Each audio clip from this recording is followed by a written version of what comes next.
Assalamualaikum warahmatullahi wabarakatuh.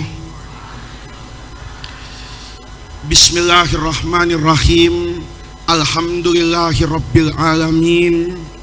Wassalatu wassalamu ala asyrafil anbiya'i wal mursalin wa ala alihi wa sahbihi ajma'in. Amma ba'du. Segenap majelis guru yang saya muliakan, anak-anakku sekalian yang berbahagia, hari ini hari Senin tanggal 14 Rabiul Awal, kita semua berkumpul di tempat yang baik, mengerjakan satu kebaikan yang luar biasa. Hari ini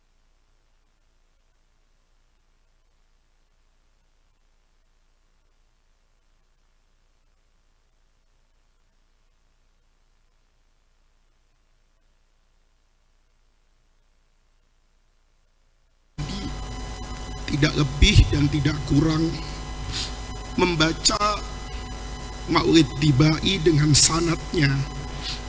Selesai membaca itu, ada orang bertanya kepada guru saya, apakah bacaan yang kita baca tadi, sholawat yang kita kumandangkan, cerita-cerita indah tentang sosok Rasulullah, kalau kita pahami baik, mungkin anak-anakku membaca Barzanji, membaca Simtud Duror, membaca apapun anak-anakku yang menggambarkan keindahan dan keagungan sosok manusia yang senantiasa kita rindukan. Saya dulu ketika membaca Tolak Al-Badru, guru saya yang memimpin itu juga menangis, membayangkan bagaimana seandainya Tolak Al-Badru yang kita baca itu menjadi nyata di hadapan kita. Ada Rasulullah Shallallahu Alaihi Wasallam yang hadir. Seandainya kita hidup di masa itu, entah menjadi muhajirin, entah menjadi ansor, menunggu kedatangan sosok manusia agung di ujung kota Madinah. Mudah-mudahan nanti anak-anakku bisa ke sana. Di Saniyatul Wada yang sekarang tanahnya sudah luas di Madinah itu, membayangkan kita berdiri di sana, ada Sayyidina Abu Bakar yang datang menemani Rasulullah. Kemudian kita bisa menggenggam dan mencium tangan Anbiya wal Mursalin. Itu luar biasa anak-anakku. Hari ini kita merayakan Maulid itu bukan sekedar rutinitas, bukan sekedar kepantasan. Tidak boleh Maulid itu hanya jadi seremonial pantas-pantesan karena bulan Rabiul Awal, karena tetangga merayakan Maulid, karena di sana sini ada spanduk. Kemudian kita sebatas membaca syair dan pujian-pujian itu tanpa makna kepada Rasulullah Shallallahu Alaihi Wasallam. Saya dulu, anak-anakku, kenapa saya hari ini terharu? Dalam hidup saya belum pernah seterharu ini hadir di acara Maulid Nabi. Tadi saya duduk itu, memori saya itu kembali ke tahun 2000-an atau di penghujung 1999. Ketika tadi saya ceritakan, saya selesai membaca Diba. Kemudian ada orang bertanya, seberapa mulia yang kita lakukan, seberapa besar nilai dari bacaan yang kita lantunkan, dari irama keindahan tadi yang kita senandungkan. Guru saya dulu kemudian menukil apa yang dikatakan oleh gurunya. Tadi saya searching di internet supaya kita mengambil barokah dari orang-orang alim besar yang bisa memaknai apa yang kita lakukan secara sederhana hari ini itu dengan makna yang besar.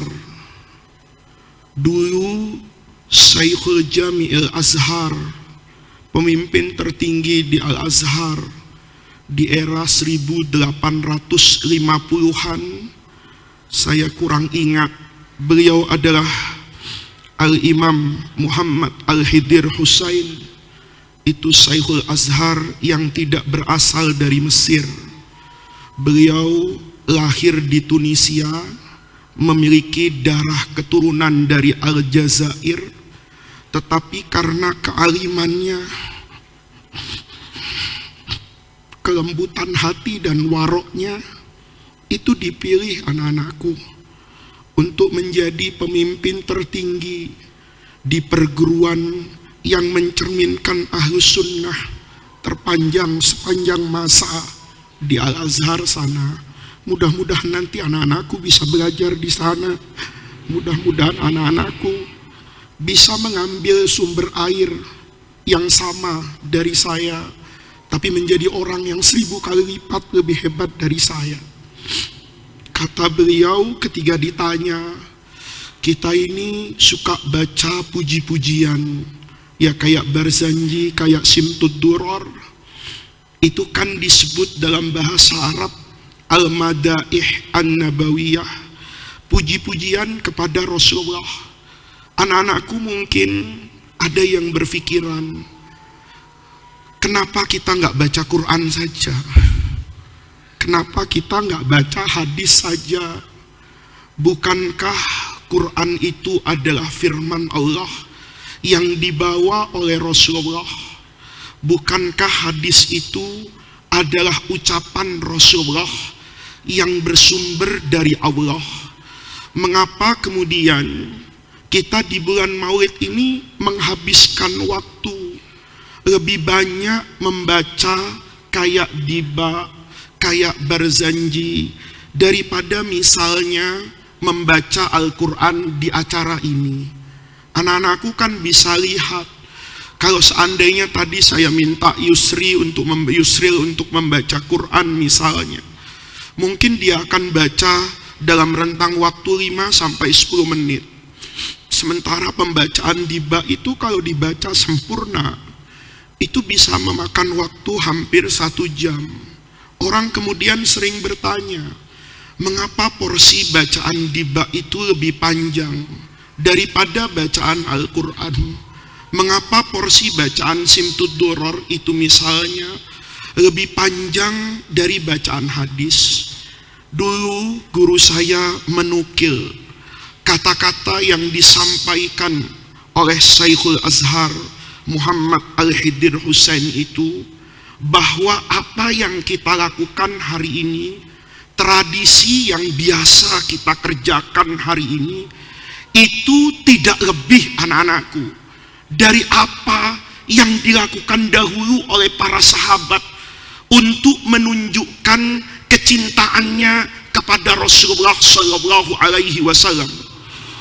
Beliau dalam bahasa Arab, kita ambil barokah kata-kata orang mulia ini, menyatakan, ammahtifaluna bidzikra maulidihi fa inna lam naf'al ghaira ma fa'alahu Hassan bin Thabitin radhiyallahu anhu hina kana yajlisu ilaihin nasu wa yusmi'uhum madha Rasulillahi sallallahu alaihi wasallam fi syi'rin walam naf'al ghaira ma fa'ala Ali bin Abi Thalibin awil Barra bin Azibin au Anas bin Malikin radhiyallahu anhum ajma'in hina yatahaddatsuna an mahasini Rasulillahi sallallahu alaihi wasallam.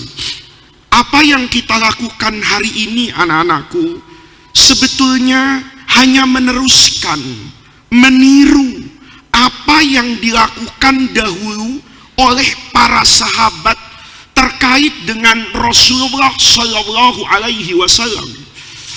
Ada sahabat yang ingin mengetahui keindahan Rasulullah, maka untuk menikmati indahnya Rasulullah, anak-anakku kan tahu keindahan itu kadang-kadang bisa dilihat, tetapi ada juga keindahan yang tidak terlihat tapi terdengar. Anak-anakku misalnya kalau dulu baru masuk pesantren, kangen sama orang tua, kemudian sama wali kelasnya ini diperkenankan untuk nelpon orang tuanya, tidak video call, sebatas apa itu? Telepon. Maka untuk pertama kali misalnya setelah anak-anakku yang kelas 1 itu dengan darah dan tangisan berpisah dengan orang tuanya hampir misalnya 2 bulan, kemudian diperkenankan untuk melakukan panggilan telepon pertama kali. Maka anak-anakku ketika mendengar suara ibumu, mendengar suara bapakmu, mendengar suara kakakmu, mendengar suara adikmu, maka di situ anak-anakku bisa mendengar keindahan. Keindahan itu ada yang dilihat anak-anakku, keindahan itu ada yang didengar, keindahan itu ada yang dirasa. Ada perasaan itu merasakan keindahan. Orang yang bisa tenang dalam sholatnya sekalipun bacaannya panjang, itu karena dia melihat anak-anakku keindahan bermunajat kepada Allah Subhanahu wa ta'ala. Oleh karena itu setiap orang ketika mau berinteraksi dengan keindahan, ada yang mendapatkan dengan mata, ada yang mendapatkan dengan telinga, ada yang mendapatkan dengan rasa. Syukur-syukur bisa dengan semuanya. Maka ketika itu ada orang berkata, saya ingin tahu Rasulullah itu kayak apa. Diceritakan panjang lebar misalnya oleh Sayyidina Abu Bakar, diceritakan secara panjang oleh Sayyidina Umar. Ada orang yang bisa menikmati, tetapi ada orang yang saking panjang ceritanya itu sampai ngantuk tertidur. Kayak kamu di kelas itu, kadang-kadang kalau sekolah itu kan guru jam pertama masuk matanya itu masih awas, tapi nanti setelah setengah jam biasanya ngantuk. Kenapa? Kepanjangan ngajarnya. Maka Sayyidina Hasan itu karena kemampuannya anak-anakku membuat rangkaian kata-kata. Kata-kata itu kalau dibuat pakai syair itu kan indah. Ya, juga orang Arab tuh kalau mau mengatakan cinta sampai mati. Ya, saya kemarin ada acara di Depok itu Maulid, ada penyanyi yang viral itu, anak Depok, siapa namanya itu ya? Rafa apa siapa ya itu? Cinta sampai mati, itu viral yang nonton puluhan juta orang itu ya.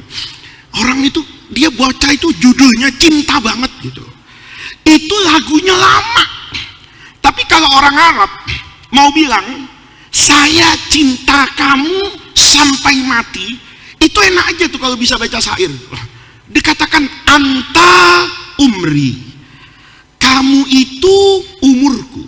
Faida zahabti, ini kalau laki sama perempuan kan, faida zahabti, kalau kamu pergi, zahaba umri, umur saya juga pergi.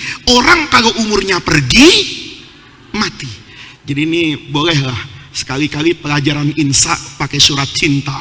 Jadi untuk mengatakan aku cinta padamu itu kalau bahasanya ana uhibbuki itu kuno banget itu. Itu nggak ada indah-indahnya. Ana uhibbuki minal mahdi ilal lahdi. Udah kayak pelajaran apa itu? Udah kayak pelajaran apa itu? Mahfuzat gitu. Apa? Ana uhibbuki minal mahdi ilal lahdi. Nggak ada indah-indahnya, malah ingat pelajaran mahfuzat di pondok. Tapi kalau ngomong anta umri, itu kan tekanannya luar biasa. Kamu itu kekasihku, harapanku satu-satunya. Aku bisa berharap kepada yang lain, tapi kalau kepadamu, kau adalah laksana umurku. Saya kadang-kadang Irfan kepengen ngajar insa lagi gitu ya. Tapi contoh-contohnya itu surat cinta gitu. Karena insa itu kan keindahan, sastra itu keindahan anak-anakku. Maka kelebihan Sayyidina Hasan bin Sabit itu mampu melukiskan keindahan Rasulullah Shallallahu Alaihi Wasallam itu dalam butir-butir syair, sebentar, sederhana, tapi dalam. Satu ketika ada orang nanya sama beliau itu, Nabi itu kayak apa sih indahnya itu? Maka kata Hasan, ayo kita ngadep Rasulullah Shallallahu Alaihi Wasallam. Maka kemudian diajak nih yang mau tahu indahnya Nabi itu kayak apa? Diajak menghadap Rasulullah Shallallahu Alaihi Wasallam. Duduk di depan Nabi, Sayyidina Hasannya ikut duduk. Begitu duduk, dipuji Rasulullah Shallallahu Alaihi Wasallam oleh Sayyidina Hasan. Ini syairnya ini terkenal betul. Kata beliau, wa ajmalu minka lam taraqattu aini wa ahsanu minka lam talidin nisa'u khuliqta mubarra'an min kulli aibin ka'annaka qad khuliqta kama tasha. Itu cuma 2 bait itu ya. Kamu alfiyah ngapalin 1000, itu pun nomor 500 macet ya. Nomor 200 hilang. Ini cuma 2 ini. Tapi 2 itu anak-anakku, kalau dimaknai itu ceritanya jadi panjang tuh.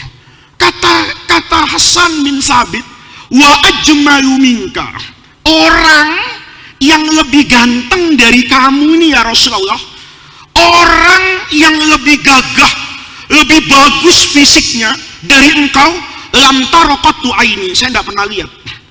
Sejauh mata memandang, sejauh langkah saya gerakkan, saya putari Jaziratul Arab, cari orang Arab yang gantengnya melebihi engkau, tidak pernah. Karena seumur hidup saya tidak pernah lihat orang ganteng seganteng Rasulullah. Wa ahsanu minka, perilakunya Nabi itu lembut, akhlaknya itu Nabi itu, akhlaknya itu bagus banget. Tidak pernah maki orang, tidak pernah melaknat orang. Anda bisa bayangin kan, santri-santri dari Rahman pasti tahu kan cerita Rasulullah ke Taif. Ketika Nabi mau berdakwah ke Taif, Rasulullah itu diapakan? Bukan disambut, dilempari batu. Sampai apa anak-anakku? Sampai luka, dimaki-maki kehormatannya, direndahkan oleh orang Taif itu kerasulannya, kepribadiannya. Sampai malaikat tuh gatel banget. Kalau bahasa sekarang, kata malaikat, nih orang tidak tahu siapa yang dia hadapi. Itu kekasih Rabbul Alamin, itu Sayyidul Anbiya'i wal Mursalin. Turun malaikat kan, Muhammad, itu orang kebangetan kan? Kata Nabi, kenapa masalahnya Jibril? Saya sudah mau memerintahkan ini, saya sudah sebarkan ini, saya blast di grup WhatsApp malaikat, ya kan? Sudah saya apa nih? Saya blast, semua malaikat yang posisinya sedang di kota Bogor siap. Kata siapa ini? Kata malaikat Jibril. Siap-siap apa? Itu gunung gede, Pangrango sama gunung Salak, angkat. Disuruh apa kan itu? Disuruh timpakan ke Bani Sakif itu, penguasa yang ada di mana itu? Di Taif. Itu malaikat Jibril itu udah siap. Kata malaikat Jibril, orang kayak gitu Muhammad, enaknya kita lempar aja pakai gunung. Kamu bayangin kalau ngantuk di kelas, kalau dilempar pakai bolpen kan masih lumayan. Tahu-tahu gurunya ngambil gerobak sampah dilempar VR itu ke kamu, ya kan? Kira-kira rasanya kayak apa itu? Ini bukan gerobak lagi. Apa yang mau dilempar itu? Gunung. untung anak-anakku yang jadi nabi itu Muhammad Sallallahu Alaihi Wasallam. Coba yang jadi nabi Muhammad Faiz, kacau hari itu. Kata Jibril, Muhammad Faiz, ada Faiznya nih. Itu gimana orang? Iya Jibril, gua disambitin nih, luka Jibril. Kurang ajar kan Jibril? Emang dasar iblis semua di situ. Udah Jibril, angkat tuh gunung Jibril. Kalau perlu jangan langsung diangkat gunungnya. Gimana? Orangnya tangkepin satu-satu, ikat di pohon, siletin, kasih cuka, semut rangrang. Kalau sudah semalaman jerit-jerit, baru Jibrilnya lemparin pakai gunung. Itu Muhammad Faiz. Itu Muhammad Faiz yang mungkin berdakwah bukan karena kasih sayang, yang mungkin berdakwah hanya untuk memenuhi ambisi dan hawa nafsunya pribadi. Tapi Rasulullah tidak punya itu. Kata Rasulullah, jangan Jibril. Ditanya sama Jibril, kenapa jangan? Innahum qaumi. Bagaimanapun mereka itu sebangsa dan setanah air. Kalaupun mereka berbeda keyakinan dengan saya, tapi mereka tetap manusia. Mereka sama dengan saya. Saya harus menghargai dan menghormati kemanusiaannya. Kenapa? Nih lihat nih. Nabi Muhammad tuh nggak nyalahkan orang. Yang disalahkan apa itu? Secara implisit diri Rasulullah. Kata Nabi, jangan Jibril, jangan dibunuh, jangan mati mereka, jangan perlakukan seperti itu. Kata malaikat Jibril, tapi mereka akan membunuhmu, mereka melukaimu, mereka mengusirmu. Kata Nabi Muhammad, pantas kok kalau mereka kayak gitu sama saya. Kenapa? Fa innahum la ya'lam. Karena mereka tuh nggak tahu. Berarti yang salah saya, karena saya belum ngasih tahu. Kata Jibril, itu kamu mau ngasih tahu ya kan baru sekali. Mungkin Jibril, hari ini mereka melempar saya, jangan bunuh mereka, biarkan mereka tetap hidup. Suatu saat saya akan kembali ke sini, mengajarkan kepada mereka Islam. Siapa tahu mereka akan masuk Islam. Kalau nanti mereka tidak masuk Islam, siapa tahu Jibril, anak keturunannya akan masuk Islam. Dan shadaqa Rasulullah Sallallahu Alaihi Wasallam. Nanti di kemudian hari, Bani Sakif itu yang ada di Taif, nanti anak-anakku mudah-mudahan bisa umroh, ya. Bisa umroh, nanti bisa ke Taif, kota yang indah, pegunungan di dekat Mekah, kira-kira 100 kilo. Di sana ada kuburan Habrul Ummah. Ada sahabat Nabi yang terkenal alim dan didoakan kealimannya oleh Rasulullah Sallallahu Alaihi Wasallam. Allahumma faqihu fiddin wa alimhu at-ta'wil. Itu Sayyidina Abdullah ibni Abbas. Itu ada di Taif. Taif itu semuanya Muslim kelak.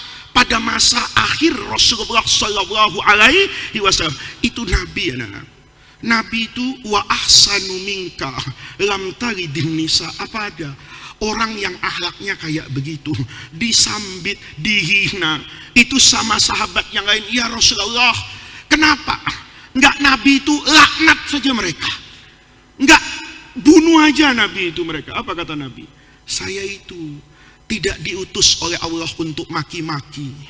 Saya itu tidak diutus oleh Allah untuk melaknat-laknat orang.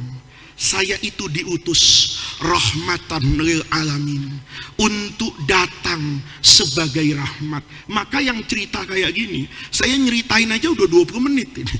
Tapi Sayyidina Hasan pendek aja. Wa ahsanu minka lam talidin nisa'u. Orang manusia dengan akhlak yang seperti Rasulullah ini, lam talidin nisa', belum pernah ada perempuan sampai hari ini bisa punya bayi, ya, yang bayi itu sama akhlaknya dengan Rasulullah. Saya punya anak, ya, Ustadz Irfan punya anak, ya, Ustadz yang sudah nikah punya anak, mungkin Ustadz Imad sebentar lagi punya anak, kan gitu kan, kalau sudah punya istri, kan gitu, ya, ada Imad, ada Haidar, itu kan calon-calon punya anak, ya. Kalau Ustadz Yusril nanti antriannya masih panjang, ya. Yusril itu yang terakhir nanti, yang ini antriannya panjang. Nanti mungkin punya anak. Anaknya dengan Rasulullah secara fisiologi itu mungkin sama, kepalanya sama, telinganya sama, matanya sama. Tapi fisik yang sama itu tidak akan sama dengan Sayyidul Anbiya wal Mursalin pada aspek segala-galanya. Oleh karena itu Hasan itu kasih syair itu singkat aja. Maka kemudian beliau katakan lagi, "Khuliqta mubarra'an." Nabi, engkau itu diciptakan sama Allah mubarra'an min kulli aibin, nggak ada aibnya. Nabi itu dicek tuh dari ujung rambut sampai ujung kaki, itu ndak ada kekurangannya. Ka'annaka, kata Hasan tuh, ka'annaka, seolah engkau ya Rasulullah, khuliqta, Allah ciptakan kama tasya'u, sesuai dengan kemauanmu. Kamu diciptakan Allah sesuai dengan kemauanmu apa kemauan Allah? Kemauanmu kan lahir kulitnya putih. Kemauanmu itu lahir ganteng. Kemauanmu itu lahirnya semampai. Semampai itu tinggi, bukan semeter nggak sampai, itu lain ya. Ada orang semampai, lo kok pendek? Oh ya, karena semampai itu semeter nggak sampai.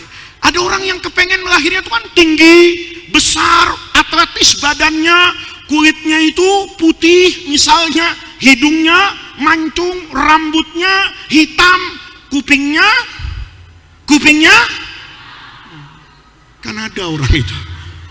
Coba anak-anakku lihat, kadang-kadang ada orang tuh kita perhatiin, sebetulnya orang ini ganteng, cuman kupingnya kegedean gitu, ya kan? Ada kan yang kayak gitu, ada. Kamu nanti memperhatiin orang ini sebetulnya cantik, sayang, hidungnya kurang mancung, begitu. Anak-anakku kadang-kadang lihat orang dari atas sampai bawah beres, begitu ngelihat jari-jari kakinya serem. Ini kalau beli sepatu nomor berapa ya? Kenapa? Jempolnya kayak pisang raja. Bayangin. Jempolnya kayak pisang raja. Kelingkingnya kayak pisang sereh. Kan gitu kan? Ini orang kadang-kadang kita, ya Allah, kalau lihat ke atas cakep, tapi ngeri-ngeri juga kayak begini nih. Nanti beli sendal nomor berapa? Kenapa? Jempolnya segede pisang raja. Nggak sempurna anak-anakku, nggak sempurna. Ada sempurna. Nanti anak-anakku kalau sering ketemu orang akan tahu, orang itu cantiknya sempurna dari atas sampai bawah. Kalau diem, begitu ngomong, suaranya, dialektikanya itu jadi nggak cantik lagi. Kenapa? Karena mungkin tidak akan sempurna orang. Tapi Rasulullah itu anak-anakku begitu sempurna digambarkan oleh Sayyidina Hasan. Oleh karena itu saya tidak ingin berpanjang lebar pagi hari ini, tapi kita menyadari anak-anakku bahwa yang kita lakukan dan yang kita baca itu adalah sejarah hidup Rasulullah Shallallahu Alaihi Wasallam. Maka saya minta nih, Dar-Rahman itu kan harus berubah. Dari yang tidak baik menjadi baik, dari yang sudah baik menjadi lebih baik, dari yang sudah lebih baik jadi yang lebih sempurna. Saya minta ya nanti sama ustadz-ustadz yang ada di depan saya, santri Dar-Rahman tuh kalau malam Jumat nanti mudah-mudahan aula di bawah itu jadi, kalau malam Jumat itu dibagi-bagi. Saya niatannya udah, cuman karena saya sering hilang, saya takut cuman bisa janji, nggak bisa mewujudkan. Saya kepengen pada satu masa anak-anakku di Dar-Rahman baca diba kayak tadi itu di masjid atau di bawah. Nanti sebagian dari mereka itu duduk di sini, bawa kitab dibaknya, kemudian kita ngaji kitab diba seperti ngaji Fathul Mu'in, seperti ngaji Fathul Qorib. Nanti anak-anakku di kelas kan belajar tarikh Islam, nanti buku sejarahnya itu dibawa. Anak-anakku nanti yang punya buku-buku terkait Rasulullah itu kemudian dibawa. Mungkin buku sejarah, mungkin buku hadis. Nanti ketika sampai di dibak misalnya kelahiran Rasulullah Shallallahu Alaihi Wasallam, kita kaitkan dengan sejarah. Jadi nanti anak-anakku ketika membaca kitab diba, anak-anakku paham. Ketika baca Simtud Duror, anak-anakku mengerti. Kalau sudah baca, sudah paham, sudah hafal, tinggal diamalkan. Sekarang ini banyak orang maulid Nabi, tapi tidak paham. Ketika di masjid bagus, pulang dari masjid nyolong sendal. Begitu sampai ditanya sama ibunya, perasaan sendal lu sendal jepit, kenapa sekarang jadi sendal kulit? Anu mami, ini barokahnya maulid, barokah nyolong, kan gitu kan. Itu namanya orang yang tidak paham maulid. Pulang maulid, ya kemudian konvoi naik motor, lampu merah ditabrak, lampu hijau ndak ada, ndak pakai helm, semau-maunya atas nama maulid. Itu ndak paham sejarah Nabi. Nabi itu jangankan orang mau ke masjid, orang mau perang, melewati kampungnya musuh, itu ada etika dan akhlak. Maka anak-anakku, pagi hari ini kita tadi selesai membaca puji-pujian kepada Rasulullah, itu boleh dijadikan wirid. Ya, jadi tidak boleh anak-anakku ngelihat di bak itu kayak lagu gitu. Enggak lah. Kalau itu isinya bagus. Ini saya, karena ini live ya, supaya orang juga punya pengetahuan. Ada dua hadis. Satu diriwayatkan oleh Sayyidina Abu Hurairah di dalam Sahih Bukhari. Diriwayatkan oleh Sayyidina Hasan bin Sabit dalam Sahih Bukhari. Kemudian diriwayatkan oleh Sayyidina Abu Hurairah itu di banyak buku hadis. Itu dinukil oleh seorang ahli hadis ulama tauhid yang bernama Imam At-Tahawi dalam Syarh Ma'anil Athar. Itu ada cerita. Sayyidina Hasan itu sedang mendendangkan syair di masjid. Kayak kamu tadi, baca dibak, baca sumtud duror, ya kayak Sayyidina Hasan itu, puji-puji Rasulullah, ya rukna mu'tamadin wa ismatala idin, ya, dan wa maladza muntajain wa jaro mujawir, dan terus dibaca itu. Sayyidina Umar tuh lewat. Begitu Sayyidina Umar lewat, matanya Sayyidina Umar tuh apa itu? Melotot kayak marah sama Sayyidina Hasan. Ini orang di masjid bukannya baca Quran, malah baca syair. Matanya Umar itu melotot. Karena matanya Sayyidina Umar melotot, Sayyidina Hasan itu ikut melotot juga. Kalau bahasa gampangnya, kamu dipelototin orang. Karena dipelototin orang, kalau kamu berani, kamu apakan itu? Pelototin lagi, keluar bahasanya. Apa lo lihat-lihat? Paham? Dijawab kan? Apa lo lihat-lihat? Kata yang satu, lo ngapain lihat gua? Nantangin gua. Itu bahasa Betawinya itu. Kalau Sayyidina Hasan dengan Sayyidina Umar itu sama-sama Betawi, ngomong, apa lo lihat-lihat? Kata Hasan, lo ngapain kepo sama gua? Gua baca di sini, kenapa lo nggak suka? Kata Umar, lo ngapain baca syair di sini? Jawabannya ini kalau main catur, skakster ini. Sudah rajanya diancam, seternya diancam, bentengnya diancam, kudanya disembelih. Itu udah tinggal dibuang aja papan caturnya, langsung apa itu? Menang itu. Sayyidina Hasan itu ngasih jawaban itu yang mengkunci Sayyidina Umar itu. Kata Sayyidina Hasan, apa urusan Anda? Kok Anda menunjukkan ketidaksukaan kepada saya saat saya melantunkan syair-syair indah di dalam masjid? Waqad kuntu ansyudu, kananya ini fi'il madi. Saya dulu itu pernah ansyudu, baca syair. Fihi, di masjid ini, masjid Nabi. Wa fihi, saat itu di dalam masjid Nabi ada man orang, huwa khairun minka, yang jauh lebih bagus dari engkau. Rasulullah maksudnya Nabi aja nggak rese. Paham? Nabi saja tidak melarang saya untuk mendendangkan syair di dalam masjid, apalagi engkau Umar. Wong Nabi saja diam. Lihat. Nah, Sayyidina Umar itu kan terkenal orangnya nggak gampang nerima hadis.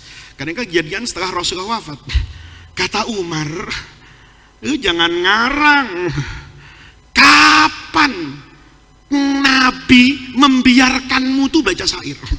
Lirik ini, Sayyidina Hasan ini nyari apa ini? Nyari bantuan. Pas di dalam masjid ada Sayyidina Abu Hurairah. Nanti ini diriwayatkan oleh Sayyidina Abu Hurairah di dalam Sahih Bukhari. Kata Hasan, oh kebetulan Umar. Nih, ada Sayyidina Abu Hurairah ngomong, dia pakai sumpah. Sumpahnya indah itu, anshuduka billahi. Bukan ngomong-ngomong pakai sumpah, itu bahasa DR itu ya. Takalam ya, mau bilahi kaman ya, kaman kan. Nah, itu bahasa kita itu ya. Takalam membadin bilahi ya, ada kosam loh. Nah, itu bahasa kita itu. Kata Sayyidina Hasan, anshuduka billah. Saya mohon banget Abu Hurairah, kamu jangan diam. Demi Allah jangan diam. Kamu katakan yang benar. Kita ini disaksikan oleh Allah. Bukankah kamu pernah melihat saya dipanggil oleh Rasulullah untuk membaca syair? Nabi mengatakan, ajib anni, tolong kamu sekarang ke hadapanku baca syair. Saya baca, kemudian Nabi mendoakan saya, Allahumma ayyidhu biruhil quds. Mudah-mudahan engkau kalau ngarang syair itu dibantu sama malaikat Jibril biar syairnya indah. Jadi anak-anakku nih, kalau yang hatinya tuh lembut, punya jiwa seni, itu nggak apa-apa. Belajar balaghahnya yang dalam. Nanti bikin syair tuh enak kalau orangnya romantis. Tapi orang judes itu jangan bikin syair. Ya. Kalau orang judes bikin syair dibaca, itu sakitnya nggak cuman ke hati, sampai ke dengkul nyeri rasanya. Kenapa? Karena orangnya judes. Jadi anak-anakku, saya tadi diminta oleh DKM itu kasih mauidhah sepanjang nasi disiapkan. Nah, kebetulan nasinya itu kelihatan betul sudah siap di nampan-nampan ya, itu akan dimasukkan ke sini. Sudah tenang anak-anakku. Kan saya tadi cerita Nabi Muhammad itu adalah sosok manusia yang sangat baik, yang sangat indah. Gara-gara Nabi lahir ada simtud duror yang indah. Gara-gara Nabi lahir ada diba yang indah. Gara-gara maulid Nabi ada nasi nampan yang lebih indah daripada nasimu di dapur nanti siang. Karena memang Rasulullah itu penuh dengan keindahan, mencintai Nabi, pasti akan mendapatkan keindahan dalam hidup. Mudah-mudahan Allah jadikan jam'ana hadza jam'an marhuma wa tafarruqana min ba'dihi tafarruqan maksuma. Mudah-mudahan hadirnya kita di majelis ini menjadi tawassul dan wasilah kita untuk mendapatkan khairat dunya wal akhirah. Rabbana atina min ladunka rahmah wa hayyi' lana min amrina rasyada. Allahumma la tahrimna khaira ma indaka li syarri ma indana. Kurang lebihnya saya mohon maaf. Wallahu muwaffiq ila aqwamit thoriq wa billahi taufik wal hidayah. Wassalamu alaikum warahmatullahi wabarakatuh.